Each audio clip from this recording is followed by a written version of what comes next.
Boa noite, amigos. Que bom podermos estarmos juntos nesse estudo do Evangelho. Vamos orar? Jesus, nessa noite, Senhor, coroada de estrelas, nos convidando a refletir sobre mundos mais felizes e os meios de os alcançar. Rogamos-te, Jesus amado, as vossas bênçãos e o vosso auxílio, para que consigamos compreender os teus caminhos, para que consigamos, Jesus, te agradecer por essa terra tão bela, tão suave, que só cabe a cada um de nós torná-la também um mundo feliz. Te agradecemos, ó Jesus, pelo teu Evangelho de luz, pelas tuas palavras, Senhor, que fazem nos refletir no amor aos nossos semelhantes. Te agradecemos, Senhor, pela família, pelo lar, pelos amigos que são irmãos de jornada. Te agradecer, Senhor, por mais uma vez estarmos encarnados na terra. Rogamos vossas bênçãos a todos os nossos irmãos da terra, tanto aos que sofrem, como aqueles que se imolam para que consigamos sobreviver. Te agradecer e te rogar pelo nosso país, terra abençoada, ao qual trouxestes a árvore do Evangelho. Que a fraternidade, Jesus, possa nos auxiliar para que consigamos fertilizar os ramos dessa terra, espalhando-a por toda a terra, por todos os outros países. Abençoa os nossos dirigentes, mas aos dirigentes de toda a terra. Abençoa, Senhor, aos que estão nos cárceres, perdidos na rua, aos que estão nos hospitais e nos leitos de dor. Senhor, que possamos vir a integrar a grande fraternidade de luz, que é o teu rebanho de amor. Que assim seja. Vamos fazer a leitura do Evangelho. Estamos no capítulo 16, não se pode servir a Deus e a Mamon. Estamos no item 4, Jesus na casa de Zaqueu. Jesus, tendo entrado em Jericó, passava pela cidade e havia um homem chamado Zaqueu, chefe dos publicanos e muito rico, que, tendo vontade de ver Jesus para o conhecer, não o podia por causa da multidão, porque ele era muito pequeno. Por isso, correu à frente e subiu a um sicômoro para o ver, porque ele devia passar por ali. Jesus, tendo chegado a esse lugar, olhou para cima e, tendo-o visto, lhe disse: Zaqueu, apressai-vos em descer, porque é preciso que eu me aloje hoje em vossa casa. Zaqueu desceu logo e o recebeu com alegria. Vendo isso, todos murmuravam, dizendo: ele foi se alojar na casa de um homem de má vida. Entretanto, Zaqueu Apresentando-se diante do Senhor, disse-lhe: Senhor, eu dou a metade dos meus bens aos pobres. E se causei dano a alguém, no que quer que seja, eu lhe restituirei 4 vezes tanto. Sobre o que Jesus lhe disse: esta casa recebeu hoje a salvação, porque este é também filho de Abraão. Porque o Filho do Homem veio para procurar e para salvar o que estava perdido.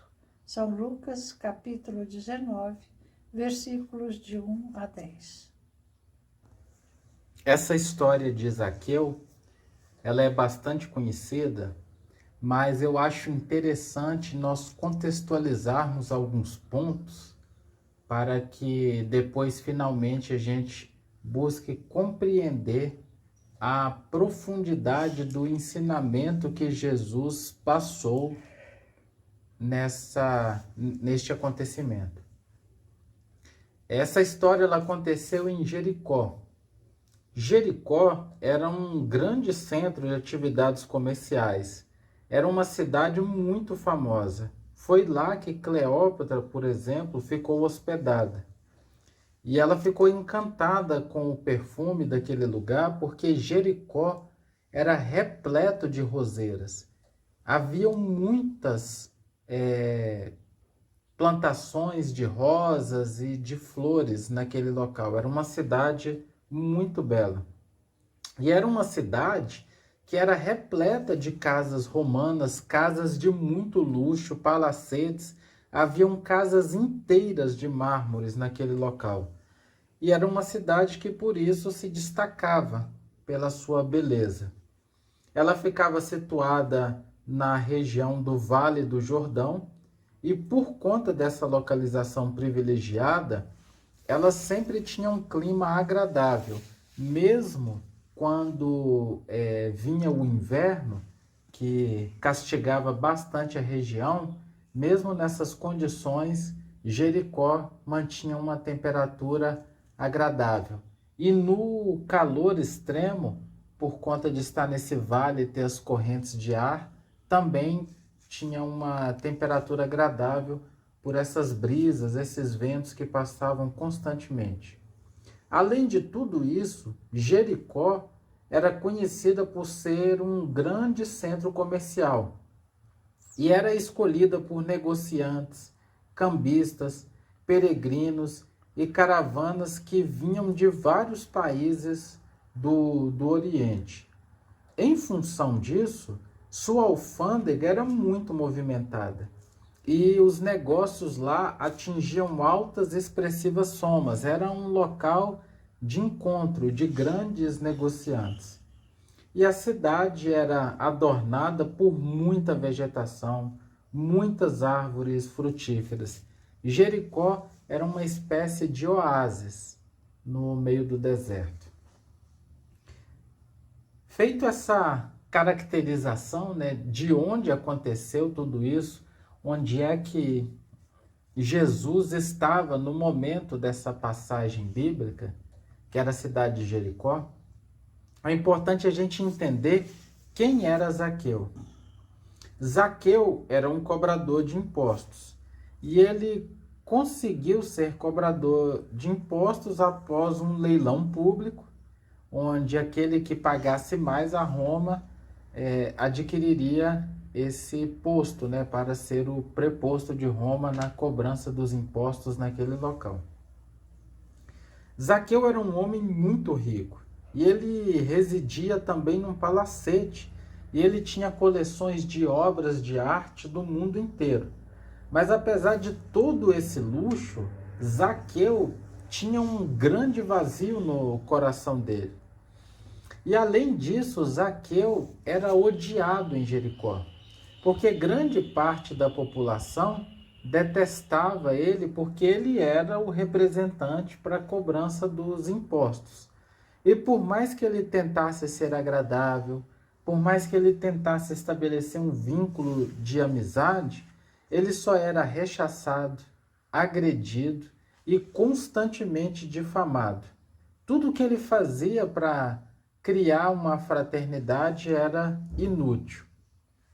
E foi por inúmeras vezes, como nos coloca Amélia Rodrigues na obra Primícias do Reino, por inúmeras vezes Zaqueu, junto com seus filhos, ele imaginava uma forma de juntar um pouco mais de dinheiro para que ele pudesse abandonar esse emprego e sumir de Jericó, ir para um local onde ele pudesse ficar tranquilo e tocar uma vida digna.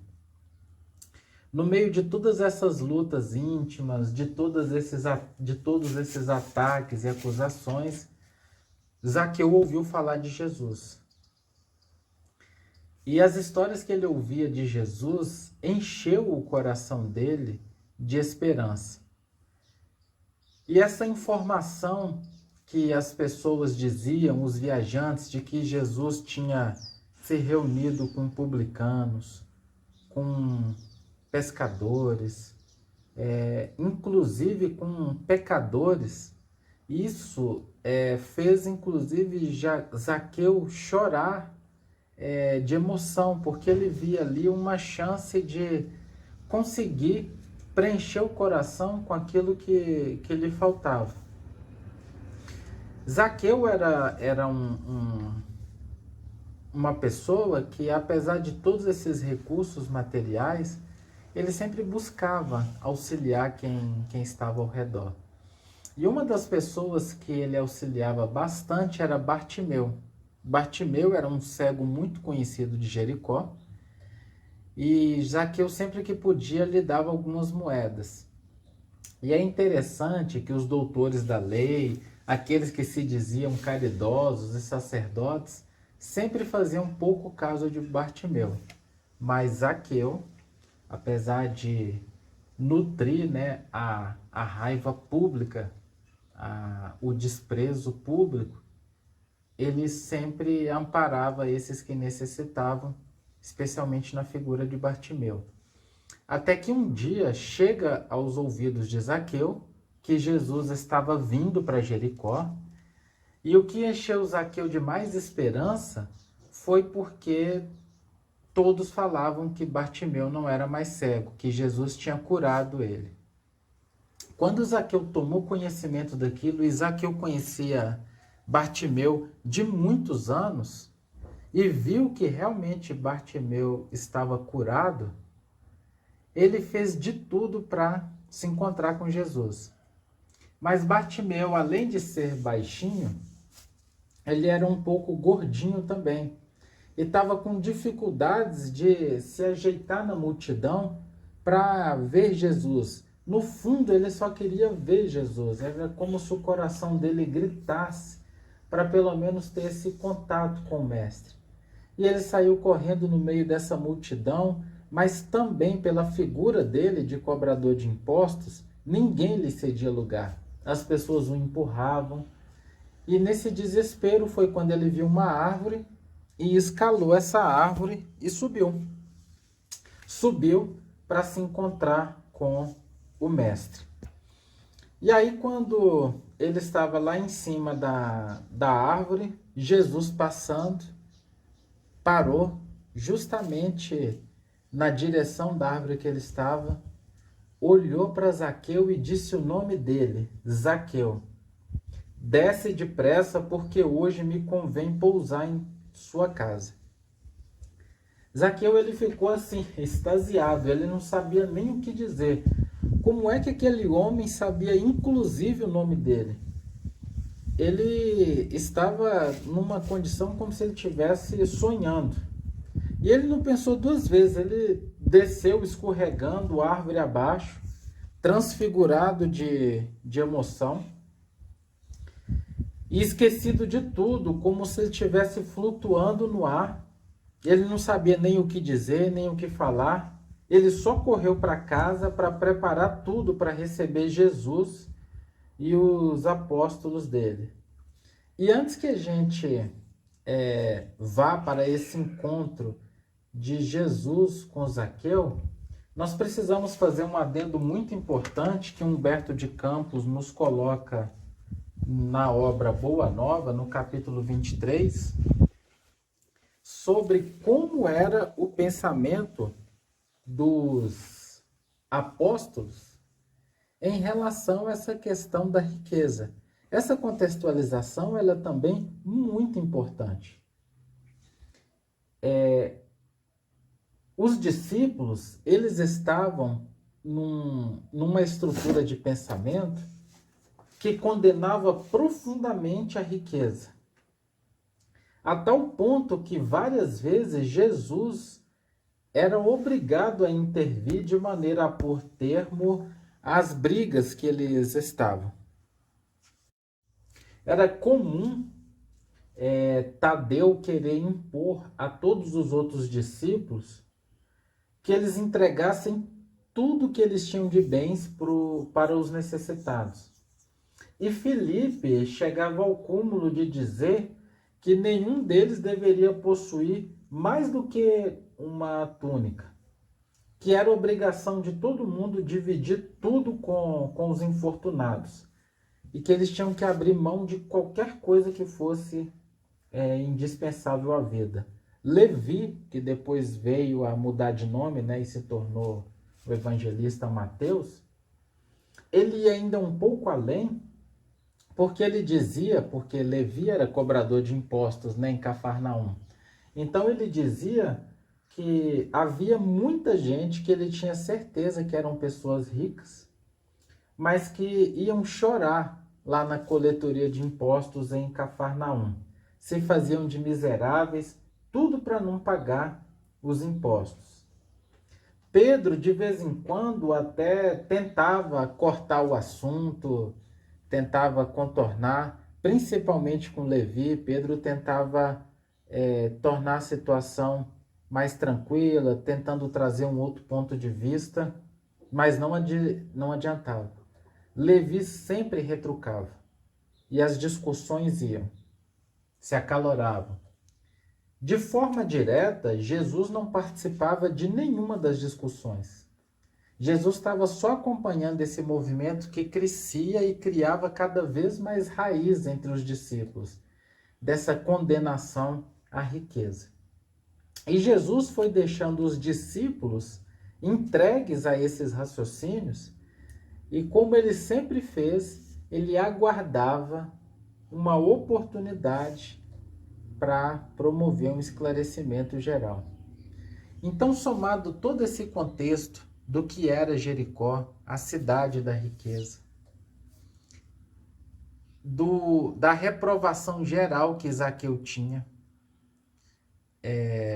pela sua função, somado com o raciocínio dos discípulos, com a reprovação que eles tinham por esse cenário de riqueza, juntando tudo isso, é que a gente chega nesse ponto, quando Jesus para a sua caminhada no meio da multidão, na frente de todos, ele olha e diz: Zaqueu, desce, que eu preciso me hospedar na sua casa hoje.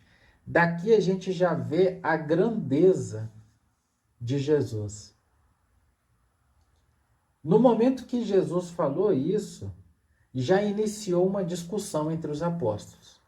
Já iniciou um desconforto. A própria população já ficou desconfortável. Como assim? Ele vai ficar na casa deste daí? Daí Jesus já nos dá um ensinamento brilhante dessa não condenação, dessa fraternidade incondicional.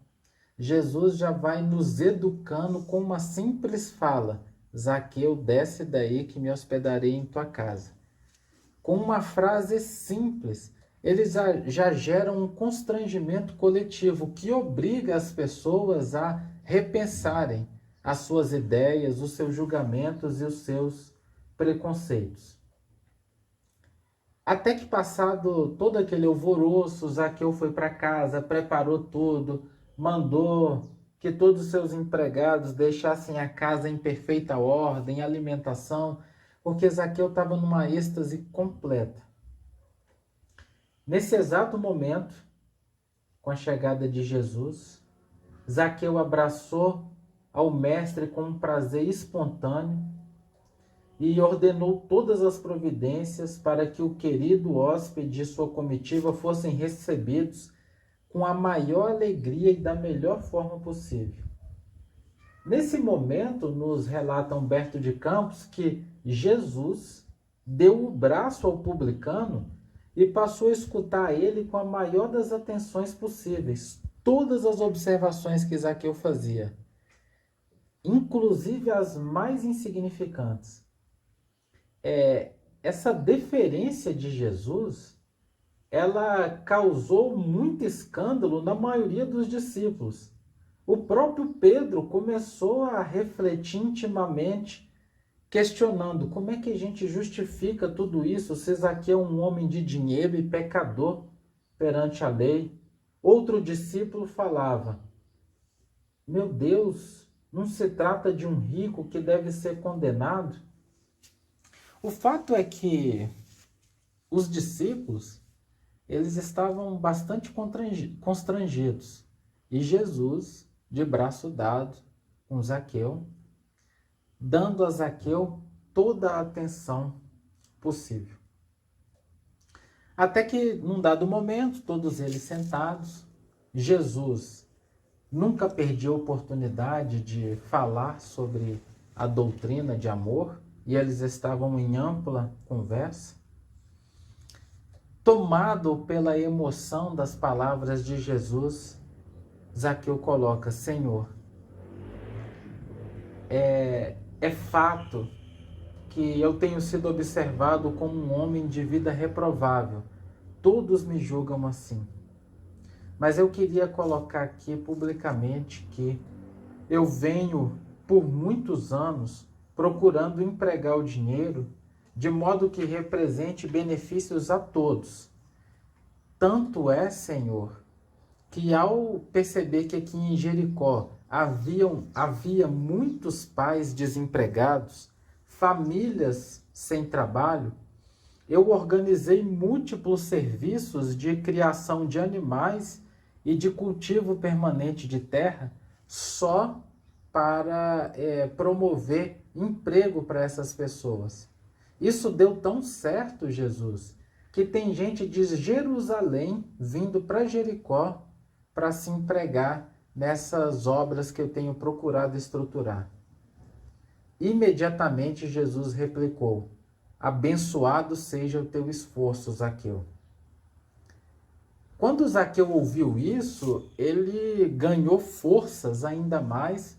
Os apóstolos ficaram ainda mais contrariados com esse reforço positivo de Jesus, e Zaqueu continuou: e digo mais, Jesus, os servos aqui da minha casa sempre foram bem tratados, nunca atrasou um dia de salário, e eles têm tudo o que me é possível dar a eles para que eles tenham uma serventia digna. Jesus reforçou ainda mais e disse: regozijo-me contigo. O publicano, que tantas vezes foi injustamente acusado, ele experimentou uma satisfação tão grande com aquela aprovação de Jesus. A palavra de Jesus, ela tocava sua consciência de bem tão profunda que, tomada de uma êxtase, e é nesse momento que Zaqueu diz: Senhor, eu estou tão alegre, tão profunda é a minha alegria, que eu vou repartir hoje, agora, metade de tudo que eu tenho com os necessitados. E eu digo mais, Jesus, se em algum momento da minha vida eu tiver prejudicado alguém, eu vou dar 4 vezes mais do que eu possa ter prejudicado. Nesse exato momento, Jesus se levanta e abraça calorosamente Zaqueu, para o espanto de todos os discípulos. E sorrindo, Jesus disse: bem-aventurado tu és, Zaqueu. Esta casa realmente encontrou a verdadeira salvação. Alguns dos discípulos, especificamente Filipe e Simão, eles estavam com um semblante que demonstrava o quanto eles estavam discordando de tudo aquilo. Eles não conseguiam ocultar as deduções desagradáveis. Eles não conseguiam entender o que estava acontecendo aquilo. Porque na cabeça deles, Zaqueu era um grande pecador, era um rico do mundo. Como é que o Messias estava abraçando e reconhecendo aquele homem? Era um clima de muito julgamento, de muito preconceito. E Jesus percebia e sentia tudo aquilo. Zaqueu, ele estava em plena êxtase. E nesse manifesto de alegria, Zaqueu se levantou e pediu a Jesus se ele poderia trazer os filhos, trazer a todos, porque ele queria que os seus filhos e que toda a família, todos os serventes, que todos os conhecessem. Jesus naturalmente aqueceu, e exatamente quando Zaqueu saiu para ir buscar toda a família, os discípulos aproveitaram para questionar Jesus. Mestre, por que tamanha provação para um rico mesquinho?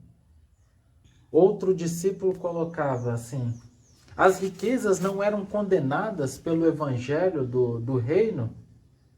Por que a gente não se hospeda numa casa humilde, ao invés de estar aqui nessa vivenda suntuosa, em contraposição aos ensinos da humildade? Jesus colocou outro apóstolo: poderia alguém servir a Deus e ao mundo dos pecados? O mestre deixou que cessassem as interrogações, e aqui eu coloco, como nos relata Humberto de Campos, eu vou fazer a leitura da resposta de Jesus, que está no livro Boa Nova. Amigos, acreditais porventura que o Evangelho tenha vindo ao mundo para transformar todos os homens em miseráveis mendigos? Qual a esmola maior? A que socorre as necessidades de um dia, dando algo? Ou a que adota providências para uma vida inteira? No mundo vivem os que entesouram na terra e os que entesouram no céu. Os primeiros escondem suas possibilidades no cofre da ambição e do egoísmo, e por vezes atiram uma moeda dourada ao faminto que passa, só no intuito de livrar-se da presença dele. Os segundos ligam suas existências à vida numerosas, fazendo de seus servos e dos seus auxiliares e dos auxiliares de esforços a continuação de sua própria família. Estes últimos sabem empregar o sagrado depósito de Deus e são seus mordomos fiéis à face do mundo. Os apóstolos ouviam-no espantados. Filipe, desejoso de se justificar, depois da argumentação incisiva do Cristo, exclamou: Senhor, eu não compreendia bem, porque trazia o meu pensamento fixado nos pobres, que a vossa bondade nos ensinou a amar. Entretanto, Filipe, disse Jesus, é necessário não nos perdermos em viciações do sentimento. Nunca ouviste falar numa terra pobre, numa árvore pobre, em animais desamparados? E, acima de tudo, nesses quadros da natureza, a que Zaqueu procura atender, não vês o homem, nosso irmão? Porque Zaqueu, ele está promovendo dignidade para centenas de pessoas, usando da sua inteligência e da sua capacidade, sendo um bom administrador dos bens que tem. Não está sendo ele um grande servidor do Cristo, administrando as abundâncias para o bem de todos? Quem será o mais infeliz? O mendigo sem responsabilidade, a não ser de sua própria manutenção? Ou um pai carregado de filhinhos a lhe pedirem pão?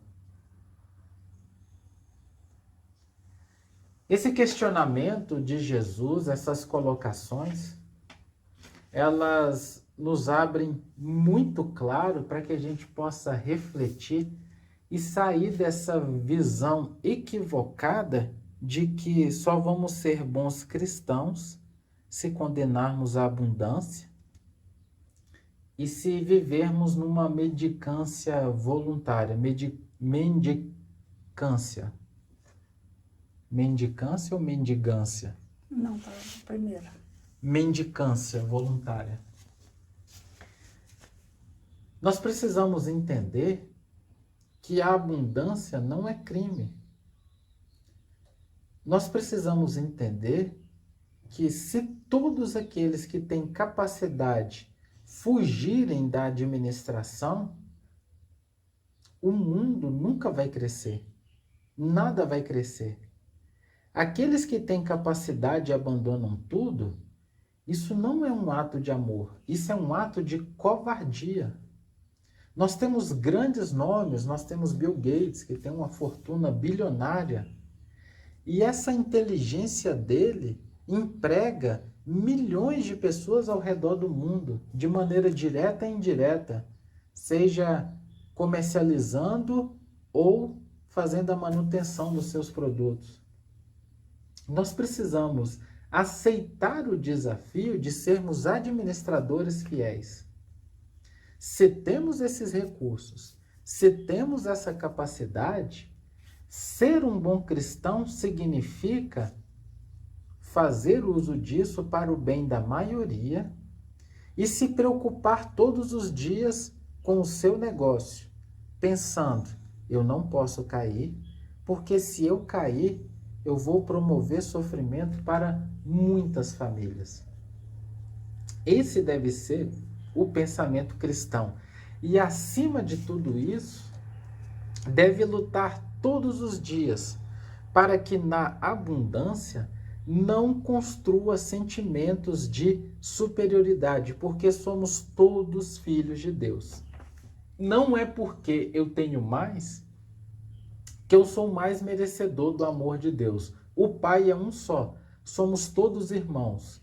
O grande desafio é nós estarmos na abundância e mesmo na abundância e encontrando alguém que está vivendo a experiência da falta nessa encarnação, eu o trate com o mesmo amor, eu o trate da mesma forma, eu o trate na fraternidade de um irmão. Esse é o caminho. Quando nós conseguirmos vivenciar essa experiência da abundância sendo humildes, nós encontraremos a mesma salvação que Zaqueu encontrou e que foi tão reforçada pelo Cristo. Que tenhamos a força para buscar essa humildade. Se estivermos na abundância do conhecimento, na abundância da sabedoria, na abundância seja qual for, que consigamos ainda assim experienciar a humildade de tornar a vida de todos ao nosso redor um oásis de paz. Vamos fazer a nossa oração. Amados irmãos, amados amigos da espiritualidade maior, aqui estamos todos reunidos em Teu nome, nos esforçando nessa luta contínua para estabelecer o reino de Deus dentro de nós mesmos, através dessa batalha diária de compreendermos e sentirmos o Evangelho nas nossas vidas. Mestre querido Jesus, rogamos o teu auxílio para que consigamos deixar o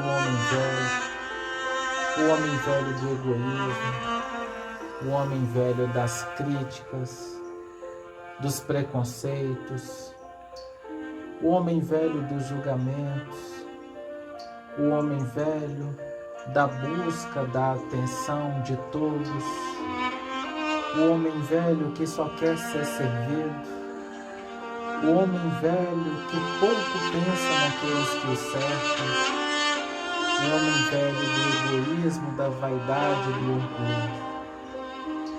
Rogamos o teu amparo mais do que nunca para que neste momento de transição possamos, no alvorecer dessa nova era, caminharmos na direção do homem novo, de pensamentos e sentimentos renovados no amor, na renúncia completa de ser, na resignação e na conjugação plena, por meio dos nossos exemplos, na vivência do verbo servir. Servir integralmente, servir fazendo com que a existência daqueles que nos rodeiam seja um ponto de paz, de conforto e de luz. Servir, nosso querido Jesus, abrindo mão de tudo e de todo o nosso orgulho, para que possamos levar aos corações uma palavra amiga, para que possamos levar aos corações a paciência, para que possamos levar aos corações o nosso simples ouvir silencioso, para que possamos levar a todos uma prece sentida com as nossas mais singelas vibrações de amor. Ampara-nos, Mestre querido Jesus, para que aproveitemos essa encarnação para fazer dela um hino de amor, um hino de imolação, para que sejamos prepostos do Cristo na terra. Muito obrigado, Mestre querido, pela oportunidade de servir que o Senhor concede a todos nós, por meio desta pandemia que nos convida para desacelerar e retornar ao lar, para que estejamos juntos com aqueles com o qual nos comprometemos a restabelecer os vínculos de amor. Que assim seja. Que assim seja.